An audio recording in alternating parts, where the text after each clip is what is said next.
بسم اللہ الرحمن الرحیم۔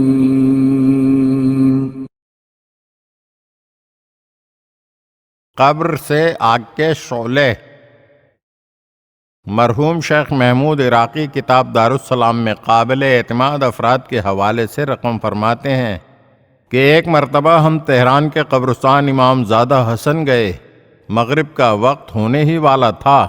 ہمارا ایک ساتھی قبر پر نصب ایک پتھر پر بیٹھا ہوا تھا کہ یک بیک اس نے چیخنا چلانا شروع کر دیا کہ مجھے اٹھاؤ۔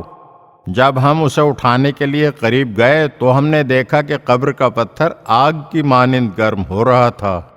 اس مردے کو معلوم نہیں کتنا عذاب ہو رہا تھا کہ اس کی قبر کا پتھر تک گرم ہو چکا تھا۔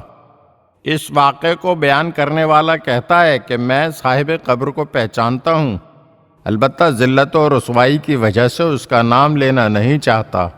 اسی طرح ایک اور شخص کے بارے میں بھی لوگ بیان کرتے ہیں کہ جب اسے قم میں دفن کیا گیا تو اس کی قبر سے آگ کے شعلے بلند ہوئے اور ان شعلوں کی وجہ سے مقبرے کے اطراف میں موجود تمام دریاں اور قالین وغیرہ بھی جل گئے۔ اگر آپ ہمارے چینل کی نئی ویڈیوز دیکھنا چاہتے ہیں تو ہمارے چینل کو سبسکرائب کریں اور گھنٹی کے بٹن کو دبائیے تاکہ ہر آنے والی ویڈیو آپ کو جلد موصول ہو سکے۔ اور ہاں، لائک اور شیئر ضرور کیجیے اور اپنے قیمتی کمنٹ سے ہمیں آگاہ کیجیے۔ شکریہ۔